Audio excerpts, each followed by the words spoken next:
प्यारे बच्चों, आप सभी का हमारे चैनल पे बहुत बहुत स्वागत है। दोस्तों, इस वीडियो के माध्यम से क्लास 10th के बच्चों के लिए विज्ञान का एक most important viral model paper लेकर के आ चुके हैं, जो कि 27 फरवरी 2023 बोर्ड परीक्षा के लिए सबसे ज़्यादा अति महत्वपूर्ण होने वाला है। प्यारे बच्चों, इस वीडियो के माध्यम से मैं आप सभी को इस पूरे मॉडल पेपर का A to Z सोल्यूशन बताने वाला हूँ। साथ में दोस्तों, मैं आप सभी को ये भी बताऊँगा कि बोर्ड परीक्षा 2023 में विज्ञान की कापियाँ कैसे लिखना है, विज्ञान की कापियाँ लिखने का सही तरीका क्या होता है, और बोर्ड परीक्षा में विज्ञान की कापियां लिखते समय कौन कौन सी गलतियां नहीं करना है, सब कुछ मैं आप सभी को इसी वीडियो के माध्यम से बताने वाला हूं। साथ में दोस्तों यही बताऊंगा कि विज्ञान में जो आए हुए चित्र होते हैं उस चित्र को कैसे बनाना है, चित्र को बनाने का सही तरीका क्या होता है, और मैं प्यारे बच्चों आप सभी को बोर्ड के पेपर में विज्ञान की कापियां लिखने का सही तरीका क्या होता है, किस तरीके से विज्ञान की कापियां लिखोगे कि आपका एक भी नंबर ना कटे और बोर्ड में आप सभी लोग अच्छे से अच्छे मार्क्स अचीव कर सको। तो प्यारे बच्चों, आज की इस धमाकेदार वीडियो को शुरू से लेकर के अंत तक जरूर देखना। वीडियो को लाइक कर देना, शेयर कर देना, अगर चैनल पर नए हैं तो चैनल को भी सब्सक्राइब जरूर कर देना। आइए मेरे बच्चों, सबसे पहले इस मॉडल पेपर को समझते हैं। ये क्लास 10th के बच्चों का ये अब की बार का ओरिजिनल मॉडल पेपर है। इसी तरीके का मॉडल पेपर आप सभी के बोर्ड के पेपर में पूछे जाएंगे। सबसे पहले मेरे बच्चों, आप सभी खंड क को हल करना है, और अब की बार खंड क को हल करने के लिए आपके पास 20 MCQ रहेंगे, जिनको MR पे हल करना है। ठीक है, ये 2022 के बच्चों का ओरिजिनल पेपर है और पेपर का कोड देख सकते हो 824 BO है। ठीक है, मैं आप सभी को अंत में बताऊंगा कि बोर्ड की परीक्षा में कॉपियां किस तरह से लिखेंगे और कॉपियां लिखते समय कौन कौन सी गलतियां नहीं करना है। इसके लिए आप लोग अंत तक बने रहिएगा। सबसे पहले इस मॉडल पेपर को हल करके देख लेते हैं। ठीक है, ये देख सकते हैं, ये क्लास 10th के बच्चों का विज्ञान का ये वायरल मॉडल पेपर है और पेपर का कोड देख सकते हो 824 BO कोड है। ठीक है, आओ सबसे पहले प्यारे बच्चों इस पेपर में जो MCQ दिए गए हैं उसको सबसे पहले हल करते हैं। ठीक है, जो खंड क दिए गए, पार्टे दिए गए, सबसे पहला क्वेश्चन दिया गया है कि कोई दर्पण किसी भी वस्तु का प्रतिबिंब सदैव सीधा बनता है, वह दर्पण कौन सा हो सकता है। इस क्वेश्चन को कैसे करोगे? इस क्वेश्चन को करने से सिंपल सा तरीका है प्यारे बच्चों, इसी तरीके से हल करना है जैसे मैं आप सभी को इस वीडियो के माध्यम से बताने वाला हूं। ठीक है, आप लोग आराम से इसी तरीके से हल करना है जैसे मैं बता रहा हूं उसी तरीके से। सबसे पहले क्या हो जाएगा आपका, ये हो जाएगा समतल दर्पण अथवा उत्तल दर्पण। इसको कैसे लिखोगे? सबसे पहले देखो, खंड क लिख देना, प्रश्नोत्तर संख्या 1 लिख देना। हालांकि इस क्वेश्चन को आप सभी को आंसर यहाँ पे OMR पे देना है। ठीक है, कोई दिक्कत की बात नहीं है, वहां के लोग करवा देंगे आपको। ठीक है, लेकिन कॉपियां कैसे लिखना है ये देख लो। ठीक है, अंत तक बस खाली बने रहो। ठीक है, यहाँ पे लिख देंगे समतल अथवा उत्तल दर्पण, समझ में आ गया। आगे देख लेते हैं समान आंख के लिए दूरबिंदु कितना होता है। ये होता है मेरे बच्चों, समान आंख के जो दूरबिंदु होता है वो अनंत होता है, इनफाइनाइट होता है। और इस पेपर को भी तैयार कर लो, क्योंकि अब की बार का जो पेपर है ना मेरे बच्चों, इसी तरह के का आएगा, इसी तरीके का आएगा। ठीक है, तो समान आंख के लिए दूरबिंदु कितना होता है? अनंत होता है। क्या लिख देंगे हम यहाँ पे? अनंत लिख देंगे, हमारा ऑप्शन हो जाएगा। ठीक है, आगे देख लेते हैं कि यदि किसी चालक में 2 एम्पियर की धारा प्रवाहित हो रही है तो 2 सेकंड में चालक से गुजरने वाले आवेश की मात्रा कितनी होगी? Q बराबर क्या होता है बच्चों? Q बराबर I × T होता है। I का मान क्या दे रखा है? 2 एम्पियर, और समय की मात्रा 2 सेकंड दे रखा है। क्या हो जाएगा? 4 कूलाम हो जाएगा। 4 कूलाम ऑप्शन नंबर पहला यहाँ पे सत्य हो जाएगा। हम यहाँ पे लिख देंगे 4 कूलाम। समझ में आ गया? अब अगला जो हमारा क्वेश्चन है प्यारे बच्चों, समझ सकते हो कि प्रेरित विद्युत धारा की दिशा ज्ञात करने के लिए किस नियम का उपयोग करते हैं? ये हम करते हैं फ्लेमिंग के बाएं हाथ का नियम, फ्लेमिंग के बाम हाथ का नियम। ठीक है, ऑप्शन नंबर सेकंड यहाँ पे सही हो जाएगा। हम यहाँ पे लिख देंगे फ्लेमिंग के बाएं हाथ का नियम। अब प्यारे बच्चों आइए समझते हैं कि बोर्ड के पेपर में जो आपसे लिखित क्वेश्चन पूछा जाता है वो कैसे हल करोगे। उसको हल करने का सही तरीका क्या होता है, चित्र कैसे बनाना है, किस तरीके से बनाना है, सब कुछ मैं आप सभी को इसी वीडियो के माध्यम से बताऊंगा। बस खाली वीडियो में एंड तक जरूर बने रहना। ठीक है, वीडियो में एंड तक जरूर बने रहना। ठीक है, आइए देख लेते हैं। सबसे पहला हमारा क्वेश्चन दिया गया है ओम का नियम क्या होता है। ओम का नियम को लिखना है और इसके आधार पर एक ओम की परिभाषा भी देना है। कैसे करोगे? जब ये क्वेश्चन बोर्ड के पेपर में आ जाएगा तो ये क्वेश्चन बोर्ड के पेपर में हमेशा 2 नंबर में पूछा जाता है। कितने नंबर में? हमेशा 2 नंबर में पूछा जाता है। आप लोग आराम से हल करना इसको। ठीक है, जितना बता रहा हूं उतना ही हल करना। ठीक है, आइए सबसे पहले लिखेंगे प्रश्नोत्तर संख्या 2, और आपको बोर्ड के पेपर में प्यारे बच्चों ओनली टू ओनली ब्लू और ब्लैक पेन का इस्तेमाल करना है, दूसरा अदर किसी भी कलर का इस्तेमाल नहीं करना है। ठीक है, सबसे पहले हम यहाँ पे हेडिंग लगाएंगे ओम का नियम, लिखेंगे यदि किसी भौतिक अवस्थाएं जैसे ताप, लंबाई इत्यादि में कोई भी चेंज ना हो, स्थिर हो, तो किसी विद्युत धारा में, किसी विद्युत परिपथ में प्रतिरोध के सिरों पर उत्पन्न जो विभवांतर होगा उस धारा के समानुपाती हो जाएगा। V बराबर I इंटू आर हो जाएगा, या हम ये लिख सकते हैं V प्रोपोर्शनल R लिख सकते हैं, और यहाँ पे I लिख सकते हैं, और यहाँ पे R हमारा रेजिस्टेंस आ जाएगा, जो हमारा क्या हो जाएगा, एक यहाँ पे नियतांक हो जाएगा। अब यहाँ पे हम इसी के आधार पर क्या करना है, हमें 1 ओम की परिभाषा देना है। कैसे दोगे बच्चों, समझो। 1 ओम की परिभाषा यहाँ पे लिखेंगे, और इसमें ये लिखेंगे कि यदि किसी चालक में, क्या लिखेंगे, कि यदि किसी चालक में 1 वोल्ट का विभवांतर, क्या लिखेंगे, यदि किसी चालक में 1 वोल्ट का विभवांतर देने पर उस चालक में 1 एम्पियर की धारा प्रवाहित हो तो उस चालक में प्रतिरोध 1 ओम हो जाएगा। कितना हो जाएगा, 1 ओम हो जाएगा, और ओम का ये साइन होता है, ठीक है, ये प्रतिरोध का मात्रक भी होता है। क्लियर, समझ में आ गया। अब प्यारे बच्चों हम पढ़ेंगे अगले नंबर क्वेश्चन की तरफ। अगला जो हमारा क्वेश्चन है प्यारे बच्चों, अति महत्वपूर्ण क्वेश्चन है, very very most important question है, 2 नंबर का पूछा गया है। क्या है क्वेश्चन, कि चुंबकीय बल रेखाओं के 2 गुणधर्मों को लिखिए। कैसे करोगे, समझो बात को। यहाँ पे हेडिंग लगाओगे चुंबकीय बल रेखा, क्या हेडिंग लगाओगे, चुंबकीय बल रेखाओं के 2 गुणधर्म निम्नलिखित है। लिखोगे कि चुंबकीय बल रेखाएं बंद वक्र रेखाएं होती है जो उत्तरी ध्रुव से उत्पन्न होकर के दक्षिणी ध्रुव तक चली जाती है। क्या होती है, नॉर्थ पोल से निकलती है और साउथ पोल में घुस जाती है, चली जाती है।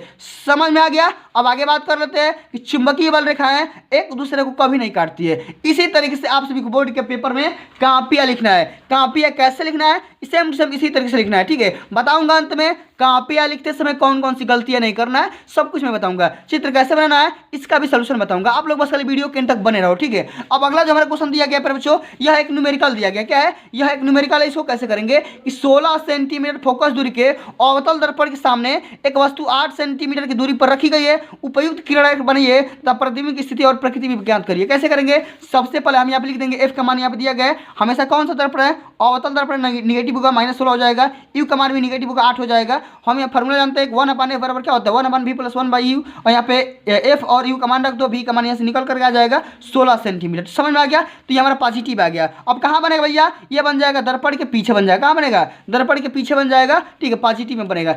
समझ में आ गया। अब प्यारे बच्चों अगला हमारा जो क्वेश्चन है सेम यही वाला क्वेश्चन है, लेकिन थोड़ा सा न्यूमेरिकल है, ठीक है। इसको भी देख लेते हैं भैया क्या बोला जा रहा है। अगला में हमारे 2 क्वेश्चन दिया गया है, या तो आप इसको करो या तो आप इसको करो। तो मैं किसी एक को बता दे रहा हूँ, ठीक है। जैसे मैंने इसको बता दिया कि एक 20 सेंटीमीटर फोकस दूरी वाले अवतल लेंस से के सामने 20 सेंटीमीटर की फोकस दूरी पर एक वस्तु इसी तरह यानी कि रखी गई है। वस्तु के प्रतिबिंब की स्थिति तथा प्रकृति किरण आरेख के माध्यम से खींच करके बताइए। कैसे करेंगे, हम यहाँ पे लिख देंगे फोकस का मान निगेटिव हो जाएगा -20, यू का मान भी -20 है। लेंस का सूत्र लगाएंगे 1/f बराबर क्या होता है, 1/v - 1/u लगा दोगे। एफ और यू का मान रख दो यहाँ पे 1/20 और 1/20 रख दोगे। यहाँ पे क्या आ जाएगा, -10 निकल करके आ जाएगा। और यहाँ पे इसी तरीके से क्या कर लोगे, आपने यहाँ पे फिगर बना दोगे, आर्ट बना दोगे, यहाँ पे डायग्राम बना दोगे। समझ में आ गया। चलिए आगे देख लेते हैं। इसी तरीके से आप सभी को बोर्ड के पेपर में कापियां हल करना है। समझ में आ गया। अब आगे बढ़ते हैं भैया। आगे हमारा क्वेश्चन दिया गया है कि किसी चालक का प्रतिरोध किन कारकों पर डिपेंड करता है, या तो ये करो या तो ये करो, ठीक है। तो ये तो मैंने ऑलरेडी कई बार बता रखा है, इसको मैं बता दे रहा हूँ कि विद्युत शक्ति से क्या समझते हैं, ठीक है, क्या मतलब होता है। और 200 वाट का एक हीटर 250 वोल्ट के बेंच से जुड़ा हुआ है, तो गणना करना है धारा का, फिर प्रतिरोध का, फिर ऊर्जा का। कैसे करेंगे, सबसे पहले हम यहाँ पे लिखेंगे हेडिंग लगा के कि प्रश्नोत्तर संख्या सरका का ख का अथवा इस तरीके से आपको लिखना पड़ेगा ब्लैक पेन से, या आप स्केच का इस्तेमाल कर सकते हो, ये वाला स्केच का इस्तेमाल करते हो। समझ में आ गया। चलिए आगे बात करते हैं। इसमें लिखेंगे विद्युत शक्ति। क्या होता है भैया, किसी विद्युत परिपथ में जिस दर से विद्युत ऊर्जा रूपांतरित होती है उसे विद्युत शक्ति कहते हैं। क्या बोलेंगे, P बराबर W/T यहाँ पे लिख देंगे, कोई दिक्कत की बात नहीं है। इसी तरीके से आप सभी को क्लीन लिखना है, गोल गोल लिखना है, बढ़िया से लिखना है, तभी जाकर के अच्छे नंबर मिलेंगे, तभी जाकर के अच्छे नंबर मिलेंगे। समझ में आ गया। अब हम यहाँ पे न्यूमेरिकल को हल करते हैं। सबसे पहले हमारा दिया गया P का मान 200 वाट दिया गया है, और V का मान हमारे पास कितना दिया गया है, 250 वाट दिया गया है। अब हमें क्या करना है, हीटर में तार का प्रतिरोध निकालना है। सभी को पता है भैया, धारा निकालना है। तो P बराबर क्या होता है, V × I होता है। और यहाँ पे हम I कैसे निकाल सकते हैं, 200 में से 250 से डिवाइड कर दोगे, 0.8 निकल करके आ जाएगा। क्लियर, समझ में आ गया। अब इसी तरीके से हम मीटर का तार का प्रतिरोध निकाल सकते हैं ओम के नियम से। V बराबर I × R, हम यहाँ से R का मान निकालेंगे, क्या हो जाएगा, V/I हो जाएगा। और V का मान पता है क्या होता है भैया, यहाँ पर दिया गया है 250 दिया गया है, I का मान आपने निकाल लिया यहाँ से 0.8, इस तरह से क्या हो जाएगा 31.25 यहाँ से ओम निकल करके आ जाएगा। क्लियर, कोई दिक्कत की बात नहीं है। आगे देखते हैं कि 10 घंटे में जो भी हमारी बिजली खर्च हुई है वो कितना हुई है। P बराबर W/T रखोगे, यहाँ से W का मान क्या हो जाएगा, P × T हो जाएगा। P × T, P का मान दिया गया 200 और T का मान दिया गया 10, यहाँ पर रख दो, 2 किलो जूल निकल करके आ जाएगा। क्लियर, समझ में आ गया। अब आगे प्यारे बच्चों बात करते हैं। अगला जो हमारा क्वेश्चन है very very most important question है प्यारे बच्चों। ये जो क्वेश्चन है बोर्ड के पेपर में कई बार पूछा जा चुका है, ठीक है।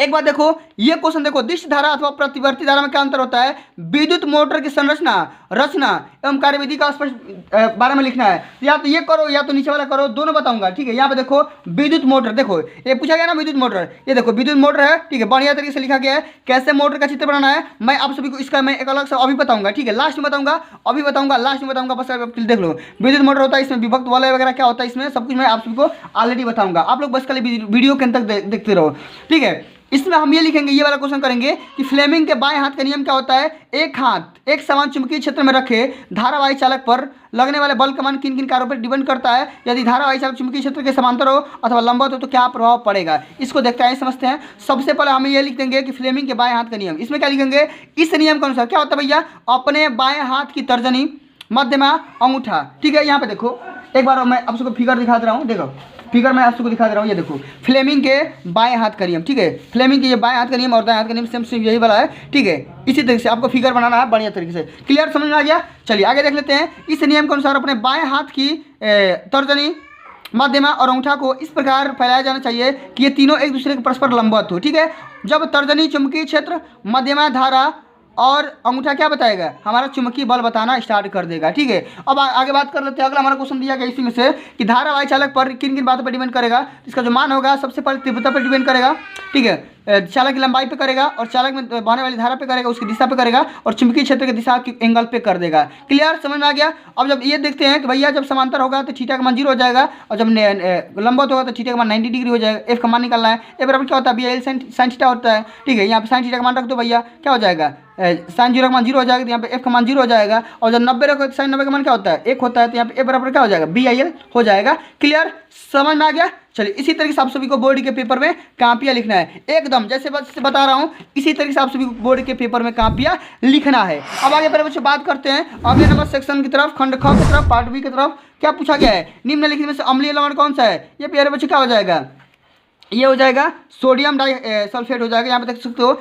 NaHSO4 हो जाएगा, ऑप्शन नंबर सेकंड सही हो जाएगा। अब अगला हमारा क्वेश्चन दिया गया है, ये जो रिएक्शन दिया गया है किस प्रकार का रिएक्शन है इसके बारे में बताना है। तो यह क्या है भैया, यह एक विस्थापन अभिक्रिया, कई बार हमने बताया हुआ है। ये फेरस का 2 यहाँ पे मॉलिक्यूल है तो यहाँ भी 2 है, ठीक है। एल्युमिनियम का यहाँ पे 2 है तो यहाँ भी 2 है, ऑक्सीजन का यहाँ पे 3 है तो यहाँ भी 3 है। मैंने क्या हो जा रहा है, मॉलिक्यूल्स इधर से उधर ट्रांसफर हुए हैं, यह क्या है, विस्थापन अभिक्रिया है, इसको यहाँ पे लिख दो, विस्थापन अभिक्रिया। अब अगला जो हमारा क्वेश्चन पूछा गया है कि एल्युमिनियम की सतह पर ऑक्सीजन परत बनाना क्या कहलाता है, उसे हम बोलते हैं एनोडिंग। क्या बोलते हैं, एनोडिंग बोलते हैं, यहाँ पे लिख दो एनोडिंग। अब हम बात करते हैं भैया कि कहाँ पे लिखने की तरीका क्या होता है। आगे हम क्वेश्चन की तरफ बढ़ते हैं, क्वेश्चन नंबर सेकंड को देखते हैं। 6 नंबर क्वेश्चन क्या बोला जा रहा है, वियोजन अभिक्रिया क्या होती है, एक एग्जांपल दीजिए। जितना बता रहा हूँ उतना ही बोर्ड के पेपर में आएगा, बाहर से नहीं आएगा। वियोजन अभिक्रिया क्या होती है, एग्जांपल दीजिए। कैसे करोगे, यहाँ पे लिखोगे वियोजन अभिक्रिया, क्या लिखोगे, जब एक बार टूट कर 2 या 2 से अधिक नए पदार्थ का निर्माण होता है तो वह क्या हो जाता है, वियोजन अभिक्रिया कहलाती है। जैसे प्यारे बच्चों ये जल देख रहे हो ना, जब जल को आप गर्म करो, क्या करोगे, जब जल को गर्म करोगे तो क्या हो जाएगा, जल के पार्टिकल आपस में टूट जाएंगे, हाइड्रोजन और ऑक्सीजन में वियोजित हो जाएंगे, यानी खंडन हो जाएगा, ठीक है। चलिए आगे देख लेते हैं कि प्लास्टर ऑफ पेरिस बनाने की विधि क्या होती है, उपयोग क्या होता है, इसके बारे में हमें लिखना है। कैसे करोगे बच्चों, कैसे करोगे बच्चों, कैसे करोगे, कई बार हमने बताया है भैया कि प्लास्टर ऑफ पेरिस कैसे बना सकते हैं। यदि विशुद्ध जिप्सम को क्या करेंगे, विशुद्ध जिप्सम का फॉर्मूला क्या होता है, CaSO4.2H2O। क्या होता है, CaSO4.2H2O। आप याद कर लो कि यदि विशुद्ध जिप्सम को 100 डिग्री सेंटीग्रेड से लेकर के 120 डिग्री सेंटीग्रेड तक गर्म करेंगे तो क्या होता है, हमारा जलांश का 3/4 भाग निकल जाता है और हमें क्या मिल जाता है, परिणामी जो पदार्थ होता है उसी को हम प्लास्टर ऑफ पेरिस बोलते हैं। साथ में हमें जल भी मिलता है, क्या मिलता है, हमें साथ में जल भी मिलता है। और प्लास्टर ऑफ पेरिस का फॉर्मूला क्या होता है, CaSO4.2H2O मिल जाता है। अब इसका यूज कहाँ पे करते हैं भैया, इसका यूज हम टूटी हुई हड्डियों को सही जगह करने पर किया जाता है, मूर्तियां बनाने में करते हैं, ठीक है, खिलौने बनाने में इसका उपयोग किया जाता है। क्लियर, समझ में आ गया। अब प्यारे बच्चों आगे बढ़ेंगे। अगला जो हमारा क्वेश्चन दिया गया, ये पूछा जा रहा है कि संक्षारण क्या होता है। संक्षारण के 2 उपयोग लिखिए, 2 एग्जाम्पल लिखिए। आइए लिखते हैं। सबसे पहले यहाँ पे लिखेंगे प्रश्नोत्तर संख्या 6वां के ग, यहाँ पे लिख देंगे संक्षारण। इसमें ये लिखेंगे कि जब धातुओं को वायुमंडल के संपर्क में रखा जाता है तो वायुमंडल में उपस्थित गैस तथा नमी की उपस्थिति में धातु जो होते हैं धीरे धीरे नष्ट हो जाते हैं। इसी को तो हम संक्षारण बोलते हैं। जंग लगने जो प्रोसेस होती है उसी को संक्षारण बोला जाता है। अब इसका क्या हो जाएगा, लोहे पर जंग लगना, तांबे के बर्तन नीले पीले हो जाना, ठीक है, उसी को क्या बोलते हैं, संक्षारण बोलते हैं, ठीक है। आगे देख लेते हैं। अगला हमारा क्वेश्चन IPSC नाम से पूछा गया है और 2 क्वेश्चन पूछे गए हैं, इसको देख लेते हैं। CH3 C डबल बॉन्ड और CH3, ये क्या हो जाएगा भैया, ये हो जाएगा आपका एक्टेनोन या डाइमेथिल कीटोन हो जाएगा, ठीक है। और अगला जो हमारा क्वेश्चन पूछा गया Br से पूछा गया है CH3 C2 CH2Br, ये क्या हो जाएगा भैया, ये हो जाएगा 1 ब्रोमोप्रोपेन हो जाएगा, क्या हो जाएगा, 1 ब्रोमोप्रोपेन हो जाएगा, ठीक है। आगे देख लेते हैं। अगला क्वेश्चन पूछा गया है कि अगला क्वेश्चन क्या पूछा गया कि मेंडलीव की आवर्त क्या होती है, इसकी दो लाभ लिखिए। यहाँ पे लिख दो भैया, मेंडलीव की आवर्त क्या होती है कि तत्वों के भौतिक एवं रासायनिक गुण उनके परमाणु भार के आवर्ती फलन होते हैं, और मेंडलीव ने भौतिक एवं रासायनिक गुणों के समानता के आधार पर समस्त तत्वों के बढ़ते हुए परमाणु भार के रूप में व्यवस्थित किया था। क्लियर, समझ में आ गया। अब प्यारे बच्चों हम बात कर लेते हैं अगले नंबर क्वेश्चन की तरफ। अगला जो हमारा क्वेश्चन है very very most important question है, बोर्ड के पेपर में हर साल आता है। या तो आप ये करो या तो आप ये करो, दोनों में से किसी एक कॉल करना है, दोनों कॉल नहीं करना है। मैं आपको अथवा वाला करा देता हूँ कि प्रश्नोत्तर संख्या 8वां का क का अथवा कैसे करोगे। सबसे पहले यहाँ पे लिखोगे कि एथेनाइल सोडियम के साथ क्या करोगे, एथेनॉल को जब सोडियम के साथ गर्म करोगे क्या हो जाएगा। सबसे पहले एथेनॉल का फॉर्मूला लिखोगे, ये होता है सोडियम का, ये फॉर्मूला होता है क्या, मतलब ये हमारा रिएक्शन बन जाएगा। ठीक है, इसी तरह से हम यहाँ पे कर देंगे, एथेनॉइक एसिड को सोडियम हाइड्रोक्साइड के जब गर्म करेंगे क्या हो जाएगा, ये हो जाएगा आपका एथेनॉइक एसिड, ये आपका हो जाएगा सोडियम हाइड्रोक्साइड। दोनों का आपस में क्रिया करा होगा, हमारा क्या मिल जाएगा, ये मिल जाएगा, साथ में हमें जल भी मिल जाएगा। ठीक है, अब अगर हमारा क्वेश्चन दिया गया है एथेनॉइक अम्ल को सोडियम कार्बोनेट के साथ जब क्रिया करेंगे क्या होगा, ये हो जाएगा हमारा एथेनॉइक एसिड। अब हम क्या करेंगे, इसको सोडियम कार्बोनेट के साथ जब क्रिया कराएंगे तो हमें ये मिल जाएगा। क्लियर, साथ में हम CO2 और H2 मिलेगा, H2 मिल जाएगा। क्लियर, कोई दिक्कत की बात नहीं है। अब आगे देख लेते हैं, एथेनॉइक अम्ल के दो उपयोग लिखिए, कहाँ का यूज होता है। सबसे पहले हम इसका उपयोग उद्योग में कर सकते हैं, साथ में उच्च सांद्रता को कम करने के लिए किया जा सकता है। ठीक है, इसी तरह से आपको सभी को बोर्ड के पेपर में कापियां लिखना है। क्लियर। अब अगला हमारा क्वेश्चन है कि अम्ल व क्षारक आपस में परस्पर कैसे क्रिया करते हैं, एग्जांपल दीजिए। अम्ल और क्षारक भैया कैसे करते हैं, तो धातु अम्ल से क्रिया करके क्या बनाती है, हाइड्रोजन गैस देती है। तो अम्ल के शेष भाग के साथ मिलकर के धातु एक यौगिक बना लेता है, कंपाउंड बना लेता है। इसको क्या बोलते हैं, हम लवण बोलते हैं। और हम क्या करेंगे, इसे एक एग्जाम्पल लिख देंगे, कोई भी सिंपल सा एग्जाम्पल आप लिख देना जो आपके दिमाग में आए। ठीक है, अब आगे देख लेते हैं, सेक्शन C को हल कर लेते हैं, इसको भी समझ लेते हैं। ठीक है, कैसे हल करेंगे, किस तरह से करेंगे, इसको भी आराम से समझ लो। सबसे पहले ऊपर लिखेंगे खंड का, यहाँ पर लिखेंगे प्रश्नोत्तर संख्या 9।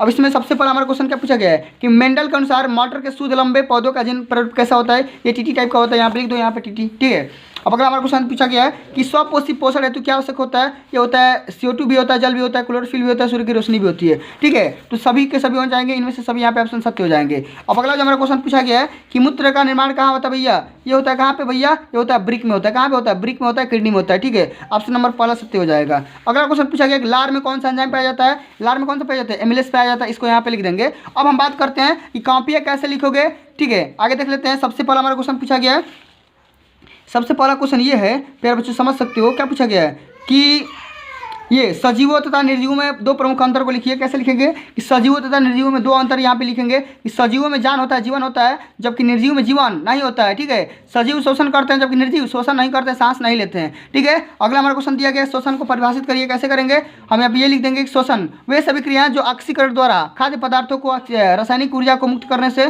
संबंधित होता है, उसी क्या बोलते हैं, शोषण क्रिया बोलेंगे। आगे समझ में आ गया। चलिए, अभी हमारा क्वेश्चन पूछा गया कि खुले रंध्र, ठीक है, क्या बोला गया, डायग्राम यानी कि खुले रंध्र का फिगर बनाना है। कैसे करोगे, इसको यहाँ पे देख लो, एक खुले यहाँ पे रंध्र का चित्र बनाया गया है। ये आंतरिक दीवार होता है, ये बाहरी दीवार होता है, यहाँ पे रंध्र दिखाई देगा तो पोरस के रूप में। ठीक है, क्लियर, कोई दिक्कत की बात नहीं है। अब आगे देख लेते हैं। अब अगला जो हमारा क्वेश्चन दिया गया है बच्चों, समझ सकते हैं क्वेश्चन हमारा क्या दिया गया है। क्वेश्चन हमारा ये है कि पादपों में जल तथा भोजन का परिवहन कैसे होता है, या ये लिख सकते हो कि मानव में मादा जनन तंत्र का सचित्र वर्णन करिए। तो दोनों में से किसी एक को हल करना है। अब करते हैं, सबसे पहले हम पहला क्वेश्चन हल करेंगे कि पौधे जो होते हैं उसमें कैसे जल का परिवहन होता है। तो पौधे अपनी जड़ों के माध्यम से जल का परिवहन और खनिज को अवशोषित करते हैं, और पौधे के तने, पत्तियाँ, फलों, ठीक है, जो भी फूल होते हैं आदि अन्य हिस्सों में इसे पहुँचाते हैं। जाइलम वाहिकाओं से होकर के जल और खनिज को पौधों की जड़ें से क्या हो जाता है, उसकी पत्तियों तक पहुँचा देता है। क्लियर, समझ में आ गया। आगे देख लेते हैं। अगला हमारा क्वेश्चन दिया गया है, अगला हमारा क्वेश्चन क्या है कि गुणसूत्र किसे कहते हैं और मानव में लिंग निर्धारण कैसे कर सकते हैं, या अपशिष्ट पदार्थ क्या होते हैं, इसके बारे में लिखना है।